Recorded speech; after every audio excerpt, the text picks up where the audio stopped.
In this video, we'll use WordSeer to explore an open-ended question. How does the portrayal of men and women change under different circumstances? We'll begin our analysis with the pronouns his and her. So we will choose the possessed by relation, possessed by his, and here are the results. So head, hand, wife. Let's look at what it looks like for her. So that's an immediate difference. Father is first, husband, son, brother, and the rest are, yes, they're all body parts. So the rest they're either male relatives or they are body parts. And let's look at his again to see whether that's true. No, there's wife and valors, son, friends. No mention of that sort of stuff in hers. Okay, well that's interesting. So let's just use these newspaper strip visualizations to see how prevalent these ideas are. Maybe it's just a few plays that are responsible for it. So we'll use the possessed by relationship as before, and let's compare the two categories. Let's compare the relatives to the body parts for her. So the relatives were father, husband, son, brother, etc., possessed by her, and we'll look at how prevalent they are and see if we can spot anything. So this is what we get. And you know, some have more mentions than others, but I'm not really seeing a pattern yet. So let's add the body parts. Let's add eyes, heart, hand, eye, face, beauty, tongue. Okay. Lips. Possessed by her.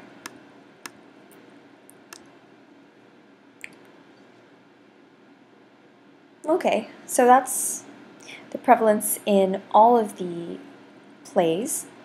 And again, I'm not really seeing anything here. So let's try sorting it from first to last date to see whether maybe one of them becomes more prevalent than the other. Again, not really seeing much here.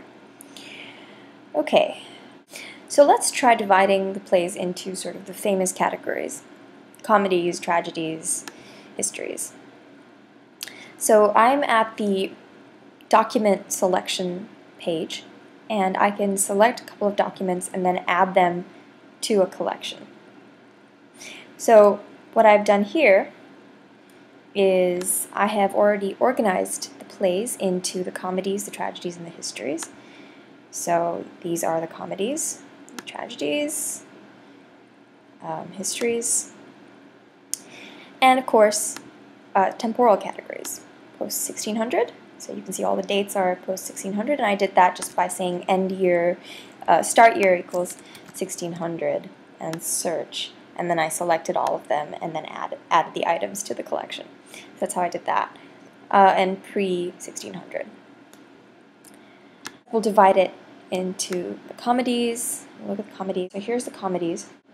Now you try the histories. Okay, and the tragedies. The body parts are fairly common in the tragedies, and they're also fairly common. The orange lines, or the body parts, are also fairly common in the comedies. And the histories are relatively less prevalent. So now I'm starting to wonder what exactly, in what contexts, these body parts tend to be mentioned, that they're fewer in the histories, but sort of relatively prevalent in the comedies. So let me just go and look at these body part mentions. So what I'm going to do is I'm going to go over here and read some of them. And I do that by clicking on this little book icon, and that takes me to the reading interface. And I'm just going to read some of them and try to figure out what exactly is going on here. So after a little while, it starts to become apparent to me that a lot of the body part mentions are actually in plays about love, or also in context of love. So there's a lover speaking about the woman's body, and I think that they're sort of associated. So let's test that hypothesis now. Let's see whether we can verify that using the tools we have here. So what I did is I created two more categories. The primarily love category, in which sort of love is a major plot point, and the primary not love, which happens to include a lot of histories. That may be why I spotted the pattern in the first place. So now let's see what the heat map looks like if we split it along these lines. So let's try primarily love, and let's look at the prevalence of the orange and the blue here. So these are the primarily love stories, and that's a lot of body parts.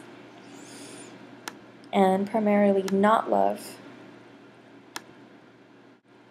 and that's quite a difference right there. There's a big gap where there's a couple of orange things, and it's quite different from the way that body parts are talked about in this love collection. So this is the heat maps. There's a lot of body parts in these love stories, and not that many body parts in the not love stories. And let's just see what the search results say now in these two different collections. Right? See, possessed by her in the love stories, and that's beauty and heart and eye and things like that. And in the not love stories, it's quite different. So that's in the love stories we see eyes quite at the top, heart, hand, face, honor, husband, etc., etc. And in the not love stories, husband, father take precedence over eyes, and then there's son right there, whereas in the love stories, son is all the way at the bottom. So there's quite a shift in language around the word her in these two collections. So let's see what happens for men.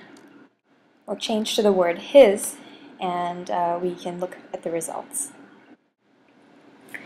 So that's head, father, majesty, life, hand, death, grace, and son in the not love, and then let's see what happens in the love collection for men. And that's also quite a difference. We see wife and valor's name and heart, whereas none of those things was apparent really in the not love collection. There's no mention of wife. There's mother, low ranking over there, but wife is suddenly at the top in the love collection.